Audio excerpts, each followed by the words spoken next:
Random monitor desyncs? Have a seat. Shocking conclusion, by user Kenny Thiebert. Our director has a laptop plugged into a docking station with 2 monitors. Over the past 2 years, randomly throughout the day, one of his monitors will go black, a few seconds will pass, and it'll come back on showing the input logo. This happens with us too, but a lot less frequently. I was brought into this department with no prior professional experience in IT, just someone who loves tech, builds computers, ran private servers for games, etc. My senior techs could never figure out why it was happening, neither could my admins, and I tried really hard for about 6 months before he apologized for wasting my time and to let him try to forget about it. This poor guy has had 5 different laptops, docking stations and monitor sets from both Lenovo and Dell and still has the same problem even when he's at home. I figured it out yesterday on accident, and no one believed me until I proved it multiple times. It's our chairs. The gas lift pistons in our office chairs generate enough static to cause an ME, the docks aren't shielded very well from it, and it desyncs the display cables. I shock myself all the time at the office after getting up. Yesterday, I touched a broken laptop on my desk and shocked myself, and my monitor desynced at the same time. This thing was on the opposite side of my desk from my laptop and dock. I reproduced it 10 times in a row. Every time I got shocked on my desk it went out. Started shifting around in my chair a bunch. Monitor goes out. Switched out the chair. This is no longer happening. It's the chairs, man. It's the chairs. The professor told you to either leave or do the quiz on paper, not to come back with IT, by user Ultra Superman 1001. So this was a fun one that just happened. I'm a senior level for the service desk at a college. A student came to the desk saying there was 10 minutes left on a quiz and Lockdown browser has an error saying the mousepad tried to switch apps. There was a language barrier and he was also saying I need you to come to explain the error to my prof, and he wouldn't accept a USB mouse to finish the quiz.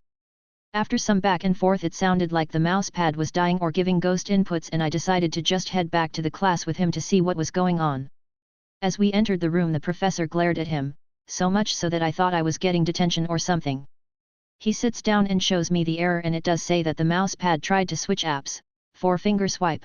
That's when the professor comes over and the student says CIT says the issue is with my mousepad, and with pure anger in her eyes the professor says I told you to either leave the class or do the quiz on paper, not come back with IT. Well, turns out there was only 10 minutes left because he spent 40 minutes looking at an error message and arguing with the professor about not having to do the quiz on paper. So I was just standing there like the awkward monkey puppet meme while she begrudgingly reopened the quiz for him to do with the mouse we provided. She did give me a smile on my way out as she understood that I didn't know what I was walking into. Losing thousands of dollar per second but too cheap to buy network redundancy, by user Kokagate. Reading through some of the stories here made me think back to some gems from working as business support for the largest ISP in my country. $unhelpful, the bastard watching back when I gaze into the mirror. $cheap, cheapness himself.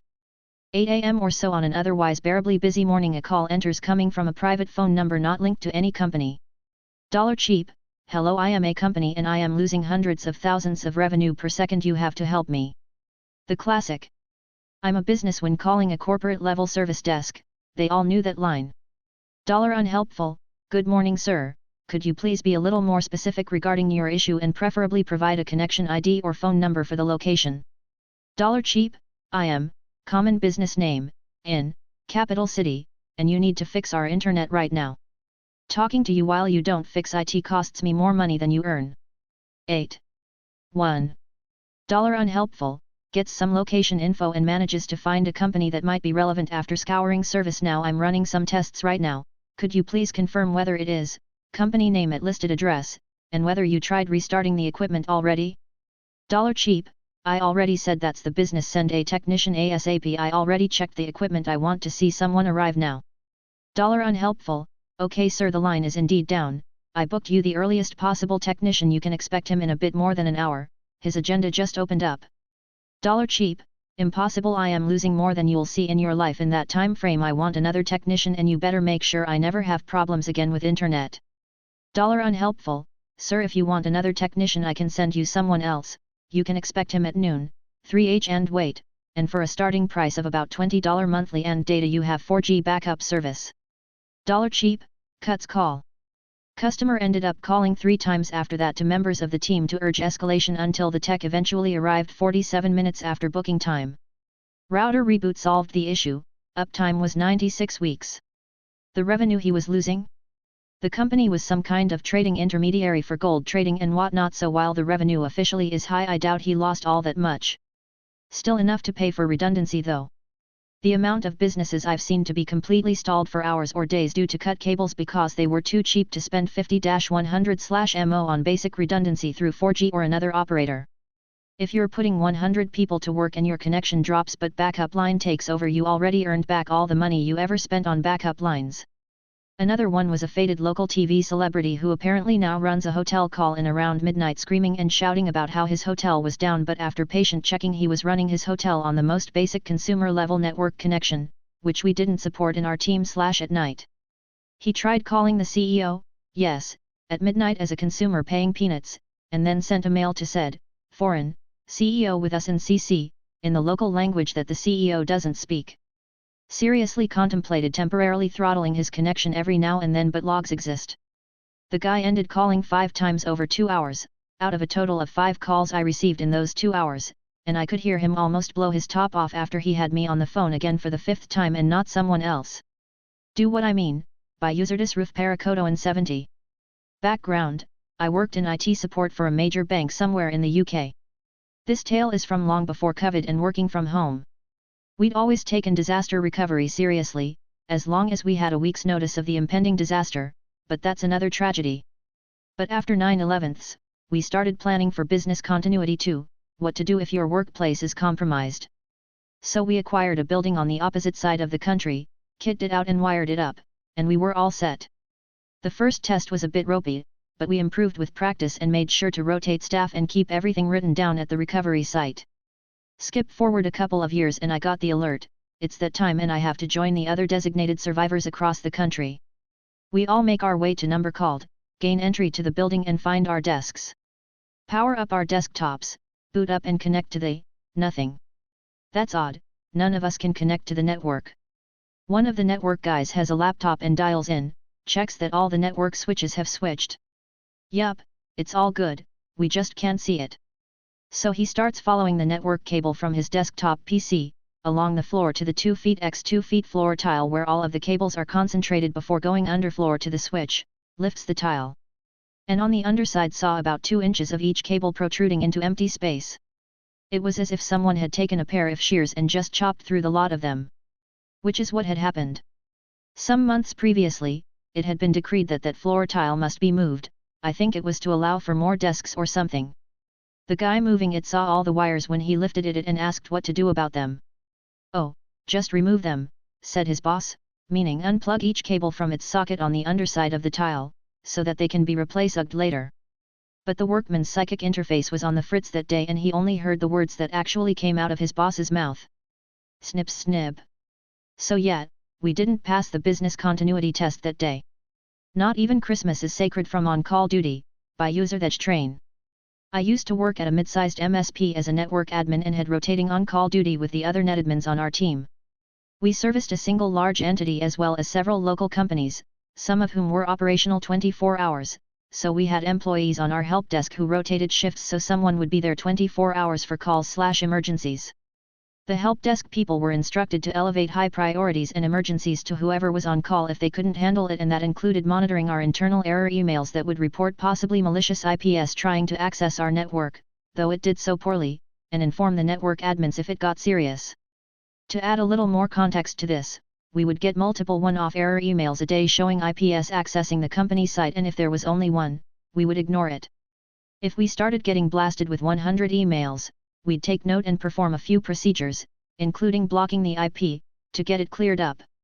Part of the problem was that these emails included a lot of text and numbers, but very little helpful information to go off of, so sometimes it was a crapshoot, especially since a very similar email would come in documenting legitimate traffic, so it would sometimes take a keen observer to tell the difference between the two. My supervisor had to be on call for Thanksgiving and had taken an on-call weekend for me in December, so as payback, and since I'm a gentleman, I offered to take the Christmas weekend on call since my family wasn't going anywhere, figuring nothing would happen. Even with our customers who operated round the clock, even they would shut down for Christmas, so there would be no customer calls for sure, leaving me with little chance of getting called. Made it through Christmas Eve no problem. Got up Christmas morning and did all the Christmas stuff with my wife and kids, and then we went to the in-laws' house to stay the night. Everyone's simply having a wonderful Christmas time, and then we all go to bed with visions of sugar plums dancing in our heads. At about 2 a.m., I get woken up by a phone call. It's our night help desk guy. On Christmas night. Against my better judgment, I answer the phone. Me, hello? Help desk, hey, sorry to bother you, but we're getting error emails from an IP I don't recognize. I'm worried it's an attack. Me, have we gotten multiple or just one? Help desk, multiple. Me, how many? Help desk, 3 in the last hour. Me, okay, that's not an emergency. I'll look at it first thing in the morning. Help desk, okay thanks, I'll let you in. Me, click. This wasn't on a landline, so that click was more metaphorical. I went back to sleep and then got up at around 6 a.m., December 26th, to look into the attack we had just suffered. I remote into my work PC and start going through the error emails we had received the night before to find the ones the help desk guy had marked as dangerous. Sure enough, we had gotten 3 or 4 of them that night, so I checked the IP in question to block it from any future attacks and found that it was in fact an internal IP address. This wasn't a new employee by any means, and he would have known what our internal IPs were, since we as the networking team trained the night shift people what to look for and what not to look for. And this was not an uncommon thing, as error emails would come in from internal servers legitimately accessing other parts of our network, so it wasn't something new to him.